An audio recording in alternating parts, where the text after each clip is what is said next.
What's good, everybody? It's your boy, O'Shea Duke Jackson, back at it again with another episode of The Celebrity Junkie. SBK! Kick the beat. Kevin Hart is allegedly a comedian, and I guess I like some of the stuff he does, but man, the guy just gets lamer and lamer every day.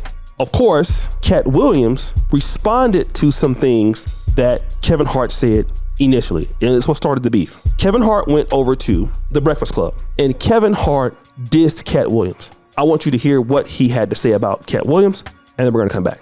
Frustration with Katt Williams comes from, you keep pointing at Hollywood. Hollywood this, the white man, this, and this. When do you take responsibility for your actions? You had the shot. Katt was in that position at one point. You were the guy. Yeah. You were set up to be the star. You didn't show up to work. You off promo shoots. You trips that they had set up for you. You became a risk to the studios, which is why the studios with you. Why was he a risk? He chose drugs. Oh, okay. Take responsibility for what you chose and say, you know what? I gotta fix me, and I'm gonna come back and I'm gonna stand up for comedy. So then, listen to this. Katt Williams goes over to Club Shay Shay, and then he had this to say. Already had his deals when he got here. Have we heard of a comedian that came to LA and in his first year in LA, he had his own sitcom on network television and had his own movie called Soul Plane that he was leading? No, we've never heard of that before that person or since that person. What do you think a plant is? Maybe people don't understand the definitions of these words. He just did his documentary with Chris Rock where he shows you that his whole upbringing in comedy was on the East Coast. Yeah, it was. So how simultaneously was he here in Los Angeles doing the same thing? It didn't happen. It didn't happen. And I hate to seem like a petty individual for picking apart lies, but Jussie Smollett gonna keep lying until you say we don't believe you. So I'm just giving the context, right? So you've heard those things. Now, Kevin Hart, he was upset. He went and posted something on Twitter. Gotta get the anger up out the champ. It's honestly sad. In the meantime, please enjoy my movie trailer to my next film, Lift, which will be dropping on Netflix in 8 days. There is a moment in the trailer where Gugu Bartharu says, they really love you. I now know she's talking about Katt. Mark your calendars, world. This is gonna be special. So that's him promoting the movie, right? But then he was on this, Dusty NBA special show with these guys who were losers. He was trying to basically, NBA Unplugged, roast Katt Williams. Now, I'm gonna just play the audio of it. I'm not gonna play the whole clips, but I want you to hear what he was saying about Katt Williams, and then we're gonna come back. New York Knicks, I don't know if you guys noticed, but Katt Williams bought the Knicks. He definitely bought it. He bought the Knicks, Yeah. and it's rumored that he took the Knicks back, returned them with a receipt. Yeah, you could do that. You didn't know you could do that. The first person ever did. Yeah. Oh, they gave him a 30-day policy. He got it. Well, he bought it for 15 days and returned it. Yeah. That's another fun fact about the New York Knicks. He made the team. He played. He played. Oh, he played. He played with the Knicks. He played with them. We know he's fast. They say he's fast. Yeah, he's one of the fastest. 3.9. Oh, yeah. What you saying? A sub 3.9. He figured out how to play basketball from reading all them books. 3,000 of them. 3,000 a year. A year. And that's 2 a day. At 6 years old. That's 2 a day. Who knew he was so big?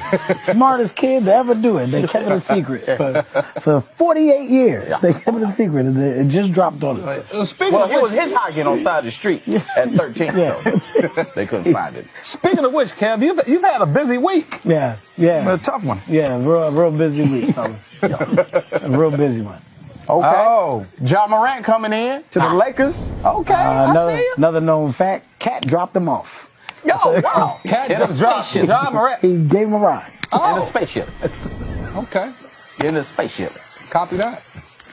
Spaceship that he parallel parked. Known fact: Katt Williams has a NBA basketball court in his living room. He's the first to ever really. Now again, those are lame jokes. Those are so lame. I could have did better than that, and I'm not even a comedian. Trick Daddy roasted better than that. That was terrible. That was absolutely awful. So when he talks about you being an industry plant, okay, now it makes sense. It makes sense now because you're so fucking lame, bro. I'm just gonna be honest. That was a lame ass thing to do. That was trash. Bro, you couldn't hire somebody to write you a comeback? Like, don't you got friends? And I should have known something was wrong when you got beat in that roasting contest by Jamie Foxx. Now, Jamie Foxx was funny, right? But Jamie Foxx is largely a singer and an actor. Well, he is funny as a comedian too, I ain't gonna lie. He's definitely hella funny. But that was awful, bro. If it was Tariq Nasheed or Sinful to P or Corey Holcomb, they would have eaten the hell out of him. You, bro, you are lame. And you keep talking about this guy like he's a nobody. I've noticed largely, that's what people say, well, everybody else got more money than you. But none of y'all never want to talk about if it's true what he's talking about. You never said that. Kevin doesn't have to worry about what people are gonna say about him wearing a dress because of the long line of dress wearing people before him. Definitely haven't ran into to put on the dress. I mean, you know, you have to have boundaries. You have to have limits that you refuse to cross. Wow.